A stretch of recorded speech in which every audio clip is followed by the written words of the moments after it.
ሳውዲ አረቢያ የምታደርገው ነገር ጠፍቷታል።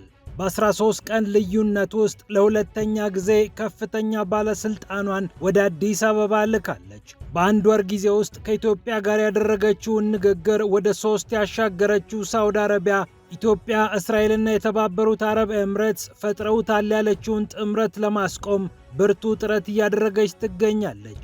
ፊቷን ወደ አፍሪካ ህብረት አዙራም አንድ ነገር በሉልኝ እያለች ነው ሳውዲ አረቢያ። አስገራሚውን የሳውዲ አረቢያ ምልልስና ቀጠናዊ ጉዳይ እንመለከታለን። ይህ እንደተጠበቀ ሆኖ ሳውዲ አረቢያ ከኢራቅ አስገራሚ ጥያቄ መጥቶባታል። የተላለፍሽው ድንበር አለ ተብላለች። ወደ ኢራን ጉዳይ ስናመራ ኢራን በአሜሪካ የሚደርስብኝን ዛቻ እንዲህ ተሸክሜ አልቀርም፣ ከተጠቃው አጠቃለሁ፣ የምንጠቃው መጠን ትንሽም ይሁን ትልቅ ብርቱ አጸፋ ሰጣለሁ እያለች ትገኛለች። ኢራን አሜሪካ በመካከለኛው ምስራቅ ዘርዘር አድርጋ የተከለቻቸውን የጦር ቤዞች ልትመታ እንደምትችልም እየተነገረ ይገኛል። የነዚህ የጦር ቤዞች ዝግጅት ምን ይመስላል? አሜሪካ የትኞቹን የጦር መሳሪያዎች ወደ የትኞቹ የጦር ቤዞች አሸጋገረች? የትኞቹ የጦር ቤዞችስ ኢራንን ለማጥቃት ሊውሉ ይችላሉ? የሚሉ መረጃዎችም ብቅ ብለዋል። ይህ እንደተጠበቀ ሆኖ ህንድ በሺዎች የሚቆጠሩ ዜጎቿ ከኢራን እንዲወጡ ጥሪ አቅርባለች። ባገኛችሁት መንገድ ሁሉ ውጡ ነው ያለችው ህንድ። እንዲሁም በሜክሲኮ ለበርካቶች ሞትና የአደንዛዥ እጽ ሱስ ተጠያቂ ነው የሚባልለት ኤልሜንቾ በሜክሲኮ ከተገደለ በኋላ ሜክሲኮ እየተናወጠች ትገኛለች። የአሜሪካ የስለላ መረጃ የዚህ ሰውዬ ግድያና እየተባባሰ የመጣው ቀውስ ዛሬ በፒያሳ ኔትወርክ ከሚዳሰሱ ጉዳዮች መካከል አንደኛው ነው። አሜሪካ በርካታ ሚሊዮን ዶላሮችን መድባ ካገኛችሁት ይህን ገንዘብ እሰጣችኋለሁ የተባለለት ሰው መገደሉን ተከትሎ ሜክሲኮ እንደ ትላንቱ መሆን አቅቷታል። የሰውየው ደጋፊዎችና በእርሱ መረብ ስር ያሉ ወንበዴዎች ሜክሲኮን እያመሷት ይገኛሉ። ካናዳን ጨምሮ የተለያዩ ሀገራት ወደ አንዳንድ የሜክሲኮ አካባቢዎች በረራ እንዳይደረግ እየጠየቁ ይገኛሉ። እንመለከተዋለን። ፒያሳ ኔትወርክን ስትከታተሉ ሁሉንም በጥልቀት ታገኛላችሁ። ፒያሳ ኔትወርክን ሰብስክራይብ፣ ላይክ እና ሼር በማድረግ የፈጣን የተአማኒና የጥልቅ ዘገባዎች ቤተሰቡን ስንል በአክብሮት ጋብዘናል። አሁን ወደ ጉዳዮቻችን አለፍን።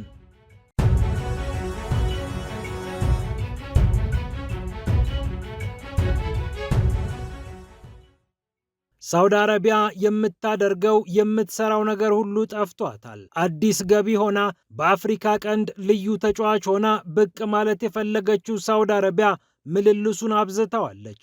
ወደ አዲስ አበባ በ13 ቀናት ውስጥ ለሁለተኛ ጊዜ ሁለተኛውን ቁልፍ ባለስልጣኗን ልካለች። ሰውየው ወደ አስመራ ከተጓዙ ከአንድ ሳምንት በኋላ አዲስ አበባን መርገጣቸው ደግሞ በኢትዮጵያና በኤርትራ ጉዳይ ላይ ምልልሱ እንደተከናወነ ብዙዎች እየገመቱ ይገኛሉ። ዋሊድ ኤልኬሪጂ ይባላሉ። የሳውዲ አረቢያ ምክትል የውጭ ጉዳይ ሚኒስትር ናቸው። ከውጭ ጉዳይ ሚኒስትሩ ዶክተር ጌዲዮን ጢሞቴዎስ ጋር ቆይታ እንደነበራቸው የተገለጸ ሲሆን በሁለቱም በኩል በቀጠናዊ ጉዳዮችና በሁለትዮሽ ጉዳዮች ላይ አውርተናል የሚል ደፈን ያለ መግለጫ ከመሰጠቱ በስተቀር ንግግራቸው በዝርዝር ምን ላይ እንዳተኮረ አልተገለጸም። የሳውዲ አረቢያና የኢትዮጵያ ባለስልጣናት በአንድ ወር ጊዜ ውስጥ ገደማ ለሶስተኛ ጊዜ ያህል ተገናኝተዋል። የውጭ ጉዳይ ሚኒስትሩ ዶክተር ጌዲዮን ወደ ሳውዲ አረቢያ በማምራት ከውጭ ጉዳይ ሚኒስትሩ ፋይሰል ቢን ፋርሃን አልሳውድ ጋር ከተገናኙ በኋላ ፋይሰል ቢን ፋርሃን አልሳውድ ወደ አዲስ አበባ መጥተው ከጠቅላይ ሚኒስትር አብይ ጋር መነጋገራቸው ይታወቃል። ያኔ የተሰራጩት ምስሎች በሁለቱ መሃል ከፍተኛ ልዩነት እንዳለ አመላካች ተደርገው ነበር። የሊባኖስ መገናኛ ብዙሃንም የተነጋገሩትን ሰምተናል፣ የከረረ ንግግር ነበር፣ ሳውዲ አረቢያና ኢትዮጵያ ጥሩ ሁኔታ ላይ አይደሉም ብለው ዘገባዎችን ማውጣታቸውም ይታወሳል። ከተባበሩት አረብ ኤምሬትስ ራቂ የሚል ማስጠንቀቂያ ከሳውዲ አረቢያ መምጣቱን ተከትሎ ከአዲስ አበባ የተሰጠው ምላሽ ሪያድን እንዳበሳጨም ሲዘገብ ከርሟል። አሁን ደግሞ ባለፈው ሳምንት አስመራ የነበሩት ዋሊድ ኤልኬሪጂ ወደ አዲስ አበባ መጥተው ከጌዲዮን ጋር አውርተዋል። የአፍሪካ ህብረት ኮሚሽን ሊቀመንበር የሆኑትን መሐመድ አልዩሱፍንም አነጋግረዋቸዋል። ዋሊድ ኢትዮጵያን ስላላሳመኑ ወደ አፍሪካ ህብረት ሄደው አንድ ነገር ይደረግ እያሉ እየጠየቁ ነው የሚሉ አስተያየቶችም ተደምጠዋል። ዲፕሎማሲያዊ ተጋፊነት ዲፕሎማቲክ ኦፌንሲቭ የጀመረችው ሳውዲ አረቢያ በአፍሪካ ቀንድ አዲስ ገቢ ተጫዋች ሆና አካባቢውን ለመቆጣጠር ብርቱ ጥረት እያደረገች ትገኛለች። የአፍሪካ ቀንድ መረጋጋት የቀይ ባህር ሰላም ሳይሆን በዋናነት ሳውዲን ያሳሰባት የተባበሩት አረብ ኤምሬትስ በዚህ አካባቢ እንደ ልብ መገኘት እንደሆነ ይታወቃል። ኤምሬትስ በሱዳን በኢትዮጵያና በሶማሌላንድ ላይ አላት የምትለውን ሰፊ ድርሻ ዝቅ እንዲል ለማድረግ ሳውዲ አረቢያ እየሰራች ትገኛለች። ኤምሬትስ የተከለችውን ለመንቀል ሚኒስትሮቿን ወዲህና ወዲያ እያንከላወሰቻቸው ነው። ከሳውዲ አረቢያና ከቱርክ እንዲሁም ከፓኪስታን ጋር ወታደራዊ ጥምረት ፈጥራ ሶማሊያንም አለሁልሽ ብላ በአካባቢው ተጽዕኖዋን ከፍ ለማድረግ እየሰራች የምትገኘው ሳውዲ አረቢያ በተለይ የተባበሩት አረብ ኤምሬትስ በየመን ያሉ ተገንጣዮችን ደግፋ እስከ ድንበሬ ድረስ የደረሰ ጥቃት እንዲፈጸም አድርጋብኛለች ብላ ከተቆጣች በኋላ አፍሪካ ቀንድን፣ ቀይ ባህርን ከኤምሬትስ ነፃ ለማድረግ ከፍተኛ ትግል ላይ ትገኛለች። ይሁንና እዛው አጠገቧም ከኢራቅ ጥያቄ መጥቶባታል። ሳውዲ አረቢያና ኩዌት በሚጋሩት የውሃ ድንበር ይገባኛል ብላ የመጣችው ኢራቅ ከሳውዲ አረቢያ ምላሽ እንዲሰጥ አድርጋለች። ኢራቅ ለተባበሩት መንግስታት ድርጅት ያቀረበችው ደብዳቤም ሳውዲ አረቢያ እያየሁት ነው ብላ መልስ ሰጥታለች። የሳውዲ አረቢያንና የኩዌትን ስምምነት ተከትሎ ነው በአካባቢው ያለነው፣ ከኢራቅ የወሰድነው ነገር የለም ስትል ሳውዲ ምላሽ መስጠቷን ሳውዲ ጋዜትን ጨምሮ የተለያዩ መገናኛ ብዙሃን እየዘገቡ ይገኛሉ።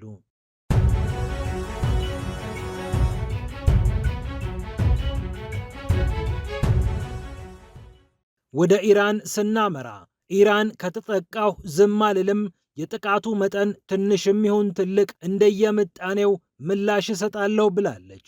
ይህንን የተናገሩት የኢራን የውጭ ጉዳይ ሚኒስቴር ቃል አቀባይ ኢስማኤል ባጌ ናቸው።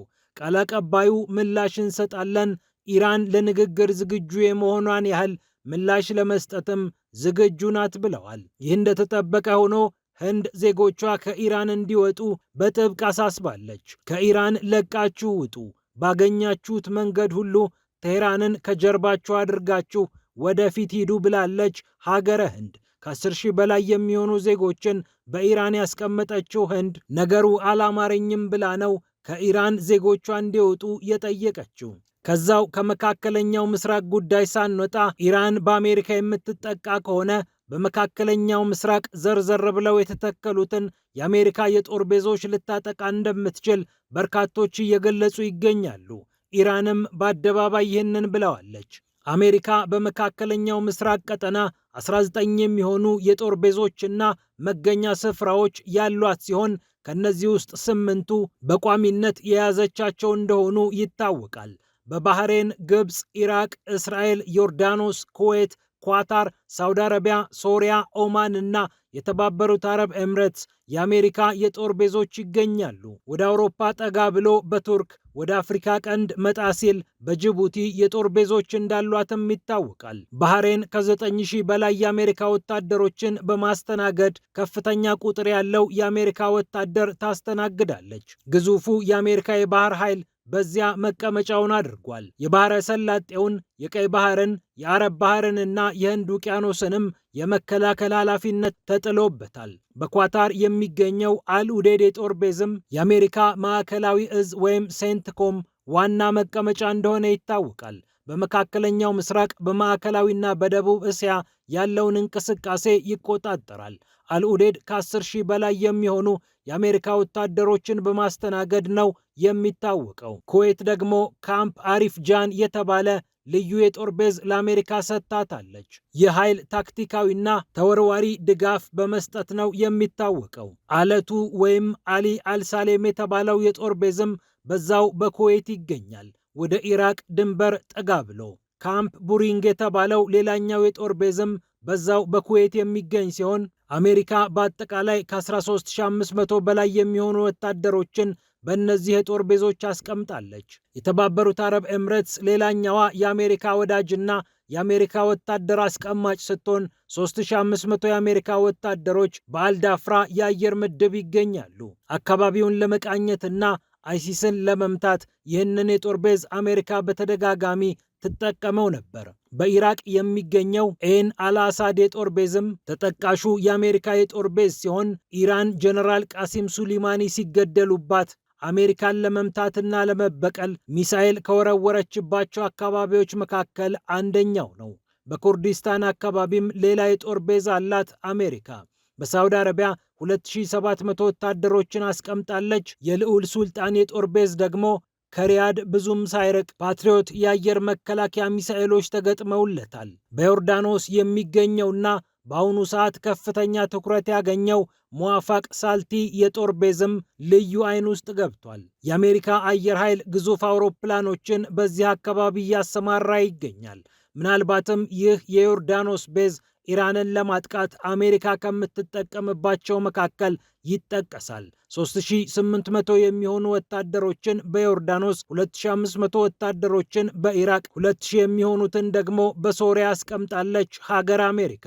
በቱርክም በደቡባዊ አዳና የሚገኘውን ልዩ የጦር ቤዝ ከቱርኮች ጋር የምትጋራው ዋሽንግተን በአካባቢው ከጫፍ እስከ ጫፍ ልዩ አጋሮች እንዳሏት ማስተዋል ይቻላል። በጥቅሉ በመካከለኛው ምስራቅ ዙሪያ 40 ሺና ከዚያ በላይ የሚሆኑ የአሜሪካ ወታደሮች እንደሚገኙ ይፋዊ የአሜሪካ መረጃዎች ይጠቁማሉ።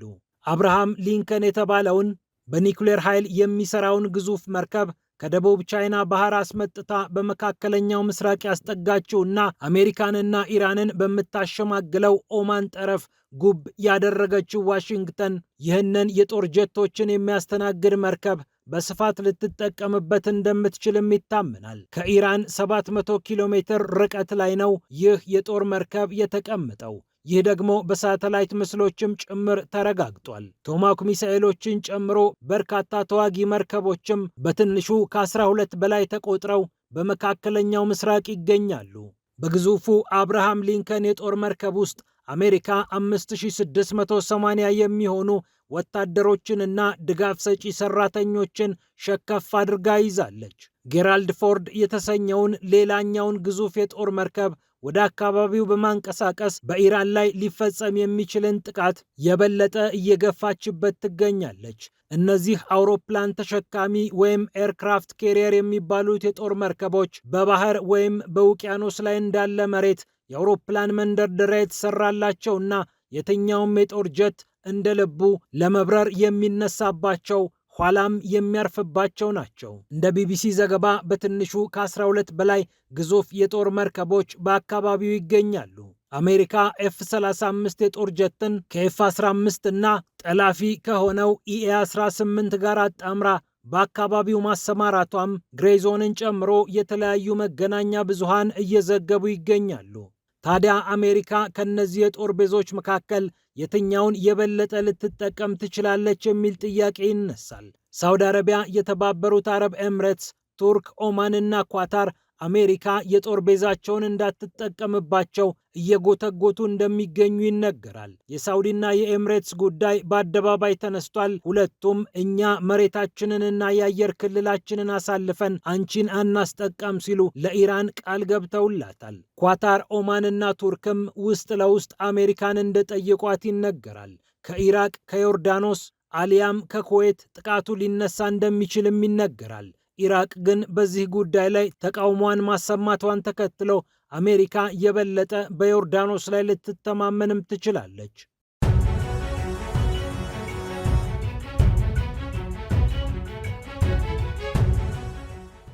በመጨረሻም ወደ ሌላው ጉዳያችን ስናልፍ ኤልሜንቾ መገደሉን ተከትሎ የአሜሪካ ሚናና የሜክሲኮ ቀውስ እያነጋገሩ ይገኛሉ። የአሜሪካው ፕሬዝዳንት ዶናልድ ትራምፕ በአደንዛዥ ዕፅ ነጋዴዎች ላይ እርምጃ ይወሰድ ብለው የአካባቢውን ሀገራት ሲወተውቱ ከቆዩ በኋላ ሜክሲኮ ኤልሜንቾን ገድለዋለች።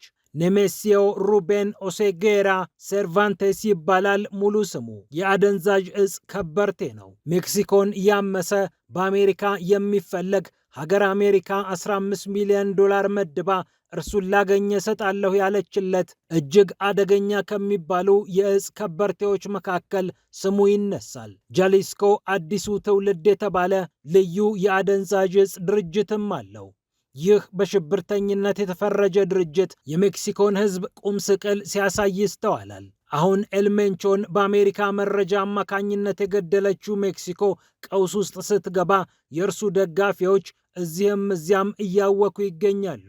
አሜሪካውያን ቱሪስቶች የሚገኙባቸውን አካባቢዎች ከፍተኛ ችግር እየፈጠሩባቸው ሲሆን በሜክሲኮ የሚገኘው የአሜሪካ ኤምባሲም አሜሪካውያን ሆይ ተጠለሉ፣ ይህንን ከባድ ጊዜ አንገታችሁን ዝቅ አድርጋችሁ አሳልፉ ሲል ምክረ ሀሳቡን ሰጥቷል። ፑዌርቶ ቫያርታ የተባለችዋ በፓሲፊክ ጠረፍ የምትገኘው ከተማ በርካታ ሆቴሎችና ቱሪስቶች ይበዙባታልና ጥቃቱን መቋቋም እስከማትችል ድረስ በብዙ ተጠቅታለች። የጋዝ ማደያዎች ነደዋል። የተለያዩ መሠረተ ልማቶችም ተጎድተዋል።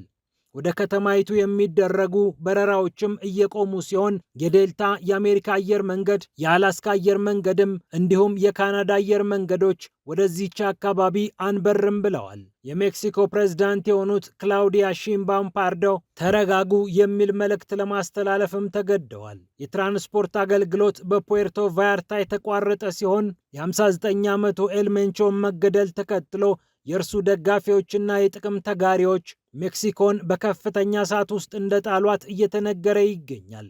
አሜሪካ ደግሞ የተወሰደው እርምጃ ይምረርም ይጣፍጥም ልክ ነው እያለች ትገኛለች። ዋይት ሀውስም ለሰውየው መገደል እጃችን አለበት፣ መረጃ ለሜክሲኮ ባለስልጣናት አቀብለናል በማለት በአደባባይ መረጃውን ዘርግፎታል። በሜክሲኮ ውስጥ እጅግ ግዙፍ የሆነውና በአደንዛዥ ዕፅ ነጋዴነቱ ብዙዎችን ያማረረው የኤልሜንቾ ድርጅት ኮኬንን ጨምሮ የተለያዩ ዕጾችን በሜክሲኮ ከማሰራጨትም በተጨማሪ ወደ አሜሪካም ያሻግር እንደነበረ በርካታ ዘገባዎች ይጠቁማሉ።